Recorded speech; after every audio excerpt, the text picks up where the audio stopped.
আসসালামু আলাইকুম। কেমন আছেন সবাই? আশা করি সবাই অনেক ভালো আছেন। আমিও খুব ভালো আছি। সকালবেলা বাবা আর মেয়ে দুইজনে গিয়েছিল বাজারে বাজার করতে। তো ফেরার সময় অনেক কিছুই নিয়ে আসছে।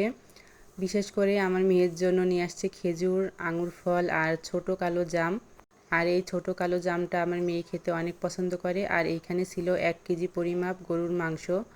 তো যাওয়ার সময় আমি বলেছিলাম আমার ছোট মেয়ের জন্য 2-1টা জামা কিনতে। তো জামাও কিনে নিয়ে আসছে। আর এখন তো হালকা গরমের ভাব পড়েছে। রাত হলে শীত করে কিন্তু দিনের বেলা আবার গরম লাগে। সেই জন্য এই জামাগুলো কিনে নিয়ে আসছে। আর এইখানে বড় এক প্যাকেট ডাইপার নিয়ে আসছে। এই ডাইপারটা অনেক ভালো। শুরু থেকেই আমার মেয়েকে আমি এই ডাইপারটা পরাই। তারপরে সব কিছু গুছিয়ে আমি বাবুর কাঁথাগুলো বাইরে ধুয়ে নেড়ে দিয়েছি। আর আজকে কিন্তু বাইরে প্রচুর রোদ ছিল। তারপরে ছোট বাবুকে আমি তার বাবার কোলে দিয়ে ঘরটা আমি সুন্দর করে গুছিয়ে নিতেছি। আর বাবু যখনই ঘুম থেকে উঠে পড়ে আমি কিন্তু একটার পরে একটা কাজগুলো কিন্তু করে নিই, আমার সুবিধা হয়। আর ও যখন ঘুমিয়ে পড়ে তখন আমি রান্নাটা করি। তো এখন আমি ঘরটা সুন্দর করে গুছিয়ে নিব, তারপরে আমি বাবুকে গোসল করাবো। গোসল করানোর পরে কিন্তু সে ঘুমিয়ে যাবে। আর এখন সে তার বাবার কাছে বসে আছে। আর জান্নাত পাশে একটি বল নিয়ে খেলা করতেছিল। সে খেলা করা সে দেখছে আর বসে বসে হাসছে। এই যে এই বলটা নাকি সে বাজার থেকে বাবুর জন্য কিনে নিয়ে আসছে। তো আমি বললাম, বাবু কি এখনও খেলা করতে পারে?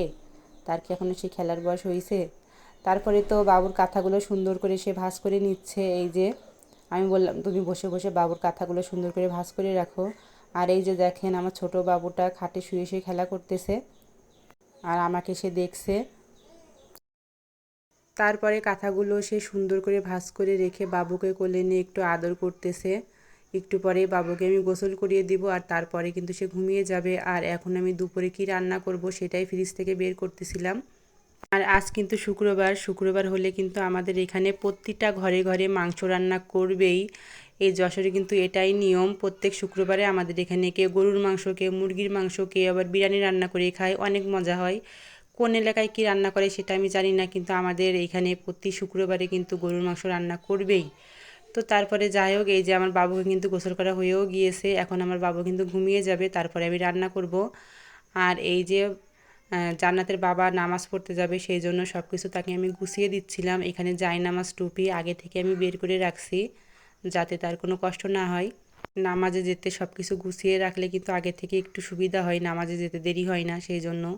আর এই যে আমিও এখন কিন্তু রান্না করতে চলে আসছি। আর এই যে রান্না করাটা দেখছেন, আমি কিন্তু আজকে কিছুই রান্না করতেছি না, সব কিছু কিন্তু জান্নাতের বাবা রান্না করে দিচ্ছে।